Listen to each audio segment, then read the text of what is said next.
Good evening. Welcome to Focus on Politics. I'm Tony Joyce.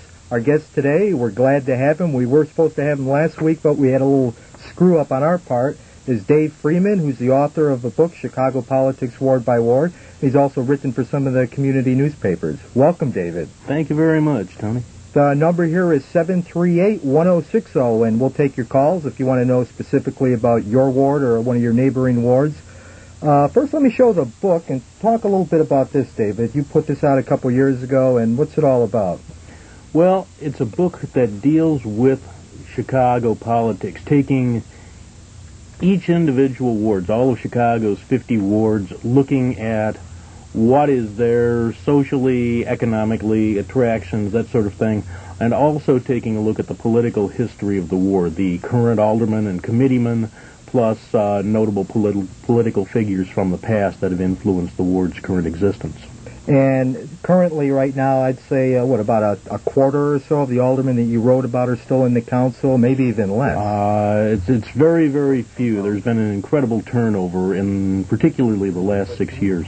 I know the mayor has appointed a lot of them. A lot of them have gone to that great council in the sky or to Congress and to other areas. Yes, some of those areas being involuntary guests of the state, but that's a different story.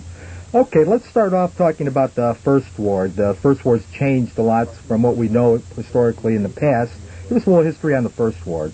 Well, the First Ward was always the downtown ward. That was the one that very early on came under the control of what were considered some of the less than savory elements. We've had a colorful history dating back from Chicago political legends, Hinky Dink and Bathhouse, to the D'Arco family, to recently convicted Alderman Fred Rohde. The ward itself, as a matter of fact, was so notorious that once Rohde decided not to seek re-election, the downtown fathers, the State Street merchants who were in some kind of way at the heart of the First Ward, saw to it that their ward was no longer given the number one. As a result, the First Ward is really kind of a sort of a northwest side backwater ward near Northwest Side, Westtown, Humboldt Park. It's predominantly Hispanic now. Okay, and the Second Ward, that was kind of interesting. I know, wasn't it former alderman and now congressman had his sister was running in that ward? Right, his sister was running. This was a real kind of a power play. The main focus in the ward was Bobby Rush. Bobby Rush had all but appointed Madeline Haithcock as his successor when he went off to Congress. Then he and Haithcock split, in part because Haithcock was not willing to keep Rush's wife on the payroll. He wanted her out. He wanted his sister in. And what it amounted to, it was the kind of nepotism that people have been trying to fight in recent years, and here was Rush trying to perpetuate it. The voters simply told him, no, we don't want this. Okay, then we go, of course, to the Third Ward, which might have been the most watched, not only in the city, but nationally. That was with Dorothy Tillman and Wallace Gator Bradley. Right. This was one, it's kind of a strange thing to think that 4 years ago, here was Dorothy Tillman, who was accused of brandishing a pistol in a public meeting, and now she's considered the moderate in the ward, but that's what happened. And she was able to get that image, and she was also able to get some covert support from the mayor. The challenger, Wallace Gator Bradley, never really had much of a chance, even though he made it into a runoff.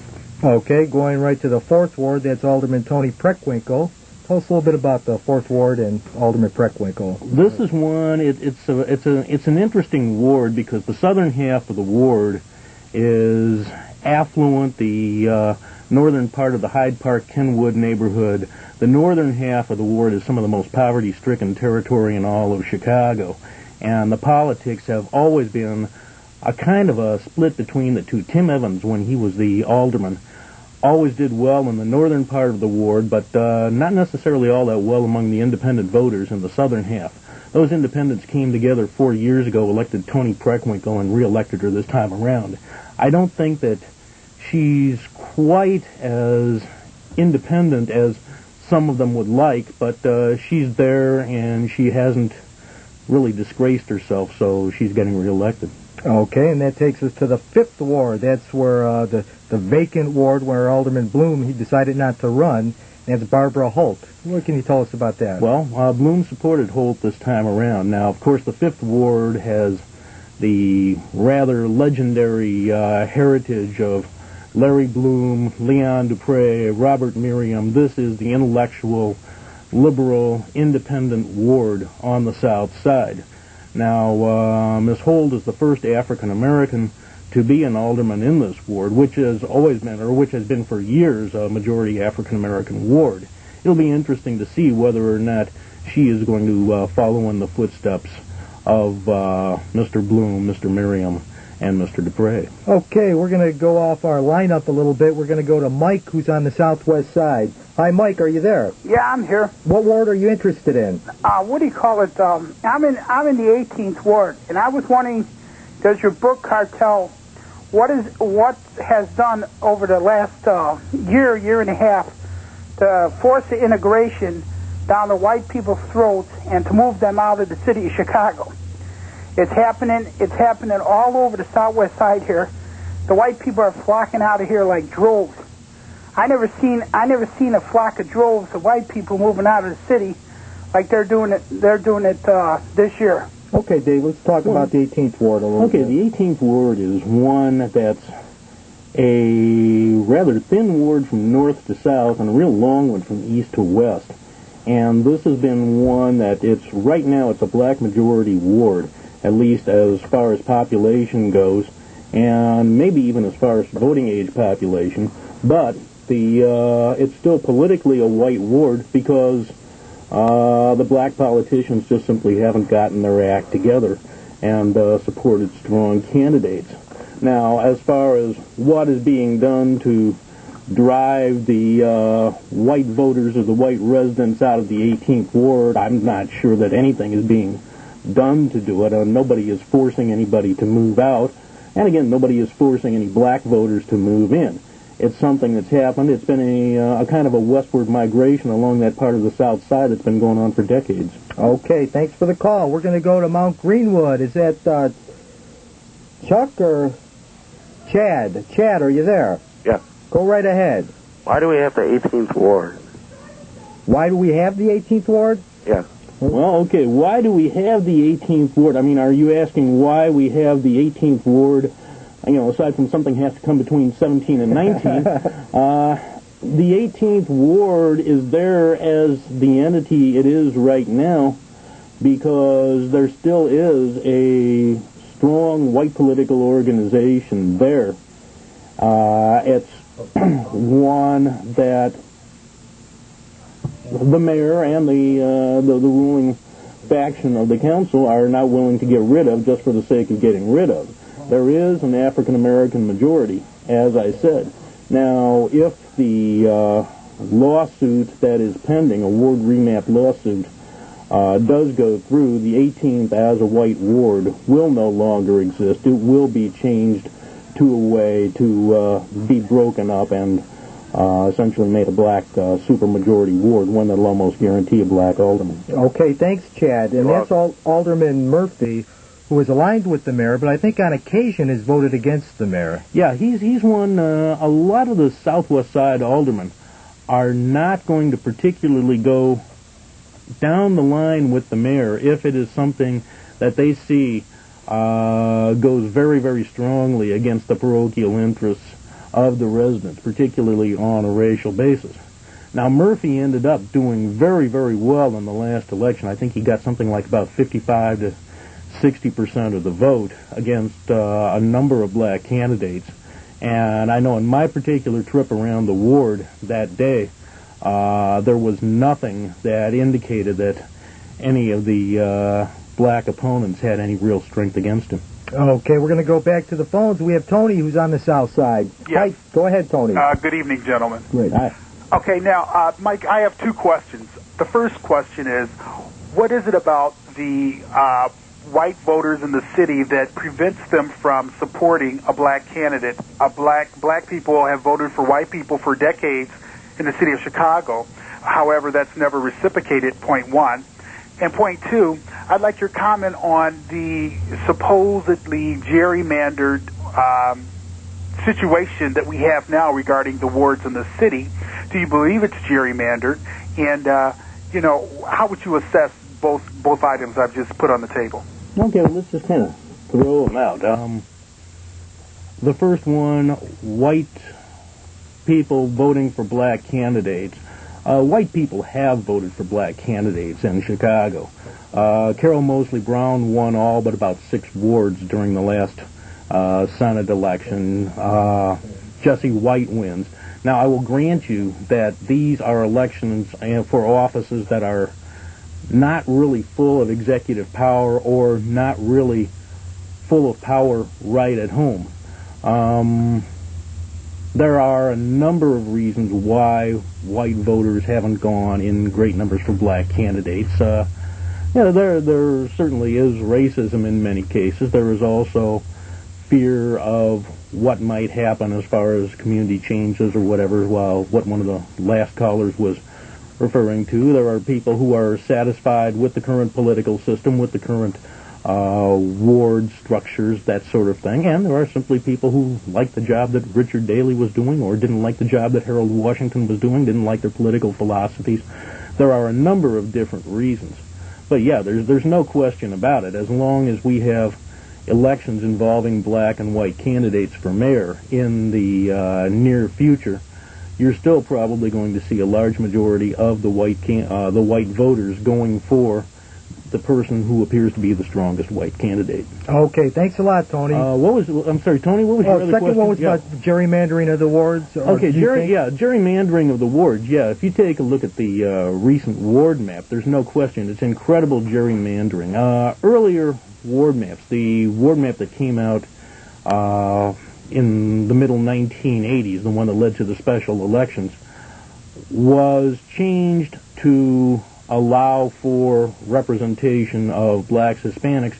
Also added quite a bit of neighborhood integrity.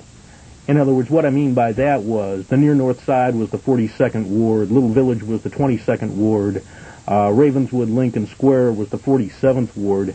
Now you have so many factors that have to be taken care of. You have the Voting Rights Act factor. You have to have a certain percentage for African American or Hispanic candidates.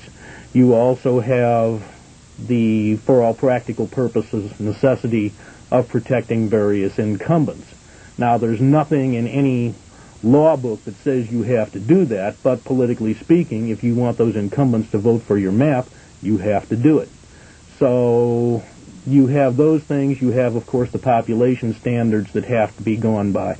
If you take a look at the 50 wards now in the latest map, they are all very, very, very close to the exact population average. In order to do that, you have to come up with some funny shapes sometimes.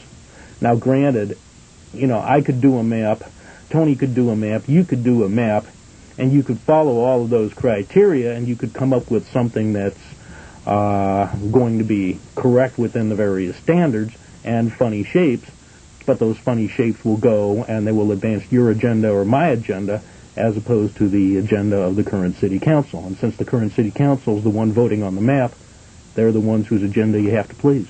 Okay, we're going to go back to our lineup. John, you're asking about the 6th Ward, right? This is correct. Go right ahead. I'm a resident of the 6th Ward, and I think it's actually one of the great backbones of the South Side. I just want to hear your opinion. Yeah, definitely. The alderman of the 6th Ward is one of the people who is perhaps could be called a rising talent in the city. If John Steele were an alderman in many other cities in the United States, he would be considered mayor material. Thinks out the issues very well, articulate, hardworking, helps out the community. I remember a few years ago, just right after he was elected, I believe there was a I can't remember. It was some kind of criminal wandering around the neighborhood. Steele went door to door. He had a rapist there. A rapist, that's right. Yeah. Steele went door to door trying to show the pictures of the person, or at least the composite sketches of the person, trying to get somebody to help turn him in. This is something that people in the community kind of remember. Steele came in and within one or two elections basically unbuckled the political organization of Mayor Sawyer, whom a lot of analysts beforehand very mistakenly believed had a strong political organization. Okay, thanks. Thank you. Okay, we're going to go to the 7th Ward. That's Alderman Beavers, former police officer, I believe, and he's chairman of the Police and Fire Committee. Tell us a little bit about the 7th Ward. 7th Ward has changed a little bit. When Beavers first took it back in '83, when Harold Washington was first elected, it was a majority black ward, but also had a rather sizable Hispanic community to it, a Mexican community, South Chicago community that had been there for decades. Much of that community has been shifted now to the 10th Ward. So the ward itself is much more solidly a black ward. Beavers has been in there now for a dozen years and seems to have melted in, fit in rather well with the administration. He will oppose the mayor on certain high-voltage racial issues, for example, but go along with them otherwise. Okay, that leads us to the 8th Ward. That's where Lorraine Dixon is the alderman. Lorraine Dixon, another protege of John Stroger, of course, who's now the county board chairman. Stroger has a huge patronage army in that ward. You can barely walk around the 8th Ward without stumbling over somebody who's got a city or county job thanks to John Stroger. Dixon is very strongly allied with Stroger, and needless to say, very strongly allied with Mayor Daley. She's now the president pro tem of the city council. 9th Ward, that's Alderman Shaw, whose brother just happens to also be in politics, and he's a twin brother, too, isn't he? Right. One of them is a little bit taller than the other one. I can't remember which. I think it sort of depends upon the height of the toupee that one of them happens to be wearing at, one time or another. Shaw, a few years ago, came out as very vocal during the early months of the Daley administration. He was the most vocal and some kind of said buffoonish critic of Daley. His criticism often seems to come more from bluster and wishing to kind of actively disassociate himself from the mayor rather than any kind of particular philosophical bent. Okay, that brings us up to the 10th Ward. That's where Alderman Buchanan is, and there's been a war going on for a long time between then Alderman Verdoliak and the Balanoffs, and now in this last election, Alderman Buchanan and the Balanoffs. Oh, exactly. You have the Balanoffs there. You have a bunch of people who are either firmly or loosely tied to Ed Verdoliak. You have Republicans. You have Democrats. Any of you students out there wanting to do a doctoral thesis, you could have a lot of fun just sitting down, wandering around, and talking to any of the 10,000 self-appointed political experts in the 10th Ward. For those of us who live outside the 10th Ward, it's kind of like the old China watchers during the 50s and 60s. You can only take a look inside, but you can never really tell.